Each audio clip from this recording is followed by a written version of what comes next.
Halo semuanya, perkenalkan nama saya Ketut Arveka Laksmi Steningsih.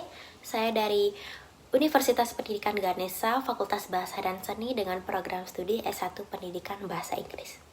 Pada kesempatan kali ini, saya akan melakukan liputan mengenai praktik musyawarah mufakat dalam organisasi mahasiswa sebagai salah satu implementasi dari nilai-nilai Pancasila. Liputan ini membahas tentang tema musyawarah dan mufakat, lebih tepatnya pada rapat panitia yang diselenggarakan oleh Himpunan Mahasiswa Jurusan Bahasa Asing atau yang biasa kami sebut dengan HMJBA.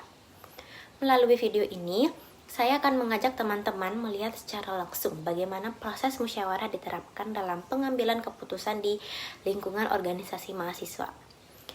Sebelum kita masuk ke proses liputan, saya akan menjelaskan terlebih dahulu mengenai tema yang saya pilih, yaitu musyawarah mufakat dalam organisasi mahasiswa sebagai implementasi nilai-nilai Pancasila. Musyawarah dan mufakat merupakan salah satu nilai yang terkandung dalam sila keempat Pancasila. Musyawarah adalah proses berdiskusi atau bertukar pendapat untuk mencari solusi dan mencapai keputusan yang disepakati bersama. Dalam musyawarah, setiap orang memiliki kesempatan yang sama untuk menyampaikan pendapat, memberikan saran, maupun masukan. Sehingga keputusan yang diambil bukan berasal dari satu pihak saja, melainkan merupakan hasil kesepakatan bersama. Dalam organisasi mahasiswa, musyawarah menjadi salah satu cara untuk menyampaikan pendapat, menghargai perbedaan, dan mencapai keputusan bersama demi kepentingan organisasi. Tema ini saya pilih karena organisasi mahasiswa merupakan salah satu tempat mahasiswa untuk belajar bekerja sama, bertanggung jawab, dan menyelesaikan permasalahan melalui diskusi. Melalui liputan ini diharapkan kita dapat melihat bahwa nilai-nilai Pancasila tidak hanya dipelajari dalam teori, tetapi juga dapat diterapkan secara nyata dalam kehidupan organisasi mahasiswa.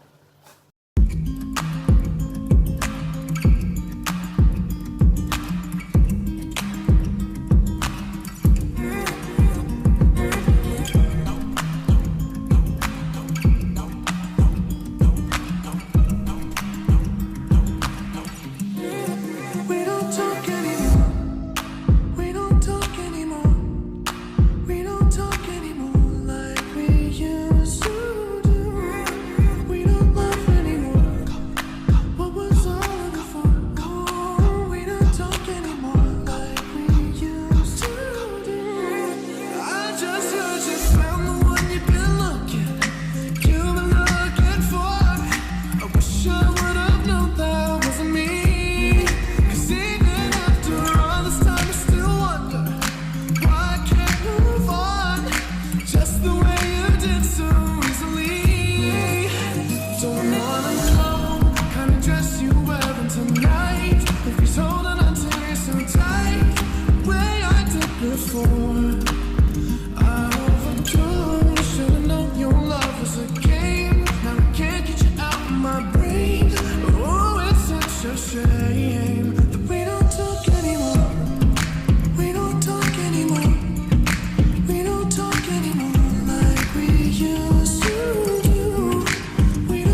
Just you arriving tonight.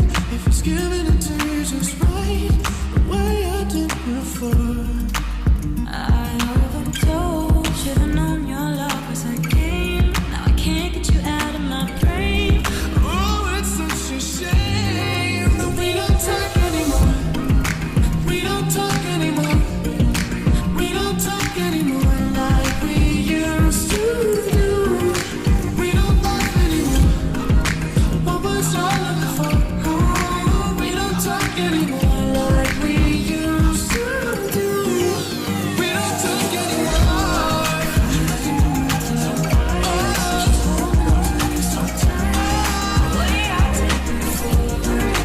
We don't talk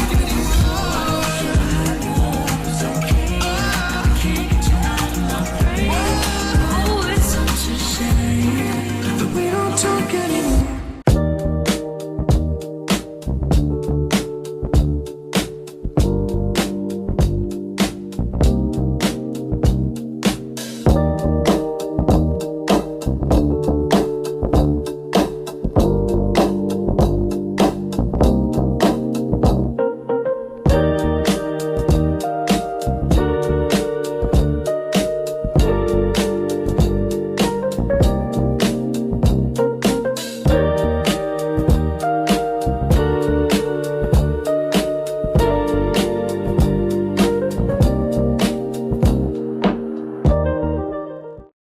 Baik, sekarang saya berada di lingkungan kampus Fakultas Bahasa dan Seni dan tentunya saya tidak sendiri, saya bersama ketua dari Himpunan Mahasiswa Jurusan Bahasa Asing. Mungkin dari kakak boleh perkenalkan diri terlebih dahulu. Baik, selamat sore Arfi. Perkenalkan nama saya Gusti Gede Krisna Yuda Widiantara atau disapa Krisna. Baik Kak Krisna, mohon izin untuk merekam kegiatan wawancara pada saat ini. Kita mulai ke pertanyaan pertama. Bagaimana cara kakak memastikan setiap anggota memiliki kesempatan untuk menyampaikan pendapat mereka masing-masing? Sederhana sebenarnya ketika kita rapat, pastinya selalu ada forum di mana ada namanya masukan umum. Itu terbuka sekali untuk seluruh fungsionaris. Jadi jika misalkan memang mereka ada masukan ataupun juga pendapat, sangat diperbolehkan tanpa ada larangan sekalipun. Dan juga yang lain juga wajib menerima dan juga mendengarnya. Itu sebenarnya hal kecil tapi bermakna tentunya buat para fungsionaris. Terima kasih Kak. Lanjut ke pertanyaan nomor 2. Kalau ada perbedaan pendapat dalam rapat, biasanya bagaimana cara menyikapinya selaku kakak menjadi ketua HIP? Nah ini sebenarnya sering sekali ya terjadi Arfi, karena perbedaan pendapat itu sangat wajar karena tiap orang juga punya beda sudut pandang.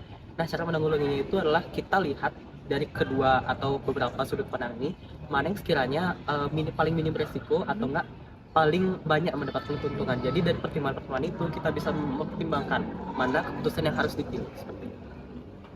Mungkin sekian dari pertanyaan saya. Terima kasih telah meluangkan waktunya dan membagikan informasi terkait rapat HMJ. Mungkin terima kasih dulu. Baik, perkenalkan nama saya Johran Putra Pertama, akrab dipanggil Jojo. Saya di sini selaku koordinator bidang 1 HMJ Bahasa Asing. Kak Jojo, saya ingin izin untuk merekam kegiatan wawancara. Silakan. Kita lanjut ke pertanyaan nomor pertama. Apa yang bisa dilakukan supaya anggota merasa pendapatnya didengar dan dihargai selaku kakak menjadi koor bidang dari HMJ? Yang pertama adalah kita harus melakukan pendekatan emosional. Yang kedua, kita harus berusaha untuk se-friendly seramah mungkin, dan supaya mereka tuh merasa seperti ini tuh tempat mereka gitu loh. Mereka berhak bersuara di sini dan mereka juga merasa mereka tuh dihormati di sana, dihargai di sana. Jadi caranya tuh satu pendekatan emosional, kedua kita harus bisa ramah, ya kayak family friendly gitulah mungkin bahasa sekarangnya ya. Dan yang paling penting tuh kita harus menghargai satu sama lain supaya tidak adanya keretakan kekeluargaan di dalamnya. Berarti yang paling penting itu menghargai satu sama lain. Ya, pendekatan emosional juga sih. Kita lanjut ke pertanyaan nomor 2. Menurut Kak Jojo, seberapa penting sih musyawarah sebelum mengambil keputusan di bidangnya? Nah, musyawarah ini kan ada pelengkapnya dia, nggak cuma musyawarah aja. Ya, itu lebih tepatnya musyawarah mufakat. Jadi kalau nggak ada mufakat, musyawarah jadi sia-sia. Musyawarah kan tujuannya mengumpulkan opini-opini dari setiap anggota, dari setiap personil atau personal yang ingin menyampaikan pendapatnya terhadap sesuatu. Nah, mufakat itu tujuannya adalah untuk membulatkan keputusan-keputusan yang telah disampaikan oleh beberapa orang tadi itu. Jadi musyawarah itu sangat penting Tapi mufakat itu juga perlu diadakan untuk melengkapi adanya kegiatan musyawarah tersebut. Berarti musyawarah dan mufakat itu nggak bisa dipisah. Betul sekali. Baik, terima kasih atas waktu dan informasinya yang diberikan kepada saya. Saya ucapkan terima kasih untuk Kak Jojo dan selamat sore. Baik, untuk sekarang saya sudah bersama salah satu dari anggota Himpunan Mahasiswa Jurusan Bahasa Asing. Mungkin dari kakak boleh memperkenalkan dirinya terlebih dahulu. Perkenalkan, nama saya Nimade Putri Cantika, biasanya dipanggil Cantika. Baik, Kak Cantika, aku langsung aja ke pertanyaan selanjutnya ya. Apakah kakak pernah melakukan praktik implementasi Pancasila pada saat di sesuatu kegiatan di HMJ? Pernah waktu rapat organisasi, aku nerapin sila keempat dengan ngajak musyawarah kalau ada beda pendapat. Bukan maksain pendapat aku sendiri, aku juga kasih kesempatan teman-teman buat mereka ngomong, biar keputusannya tuh hasil mufakat bersama. Itu aja sih. Ya baik, terima kasih atas waktunya Kak. Nah, itu dia hasil dari wawancara saya dengan narasumber. Berdasarkan wawancara tersebut, saya dapat menyimpulkan bahwa nilai-nilai Pancasila keempat sudah diterapkan dengan baik dalam kegiatan organisasi. Dari wawancara dengan Kak Krisna, selaku Ketua HMJ, terlihat bahwa setiap anggota diberikan kesempatan yang sama untuk menyampaikan pendapat melalui forum rapat. Ketika terjadi perbedaan pendapat, keputusan tidak langsung diambil secara sepihak, tetapi dipertimbangkan dari berbagai sudut agar menghasilkan keputusan yang paling baik untuk organisasi. Selanjutnya yaitu Kak Jojo sebagai koordinator bidang 1 menjelaskan bahwa membangun hubungan yang baik dan saling menghargai membuat anggota merasa nyaman untuk menyampaikan pendapat mereka. Beliau juga menegaskan bahwa musyawarah harus disertai dengan mufakat agar keputusan yang diambil benar-benar menjadi kesepakatan bersama. Sementara itu, dari sisi anggota yaitu Cantika memberikan contoh penerapan sila keempat dengan mengutamakan musyawarah saat terjadi perbedaan pendapat. Tidak memaksakan keinginan pribadi dan memberi kesempatan semua anggota untuk berbicara sebelum mengambil keputusan. Selain hasil wawancara, pada video praktik lapangan juga terlihat adanya penerapan sila pertama, yaitu ketuhanan yang Maha Esa. Hal ini tampak dari kegiatan persembahyangan yang dilakukan sebelum memulai kegiatan. Kegiatan tersebut menunjukkan sikap beriman dan menghormati nilai-nilai keagamaan sebagai bagian dari budaya organisasi. Baik dari kegiatan wawancara dan praktik lapangan tersebut, saya dapat simpulkan bahwa HMJ tidak hanya menerapkan sila keempat Pancasila melalui musyawarah dan pengambilan keputusan bersama atau mufakat, tetapi juga menerapkan sila pertama untuk melakukan pelaksanaan persembahyangan atau doa bersama sebelum memulai kegiatan. Hal ini menunjukkan bahwa nilai-nilai Pancasila tidak hanya dipahami sebagai teori saja, tetapi juga diterapkan secara nyata dalam kehidupan berorganisasi di lingkungan kampus. Dari kegiatan ini saya belajar bahwa penerapan nilai-nilai Pancasila dapat dimulai dari hal-hal sederhana seperti menghargai pendapat orang lain, menjaga toleransi, dan mengutamakan kepentingan bersama dibanding kepentingan pribadi. Saya berharap budaya positif tersebut dapat terus dipertahankan dan menjadi contoh bagi mahasiswa lainnya. Demikian analisis yang saya sampaikan mengenai implementasi nilai-nilai Pancasila dalam kegiatan HMJ. Terima kasih atas perhatiannya dan salam harmoni.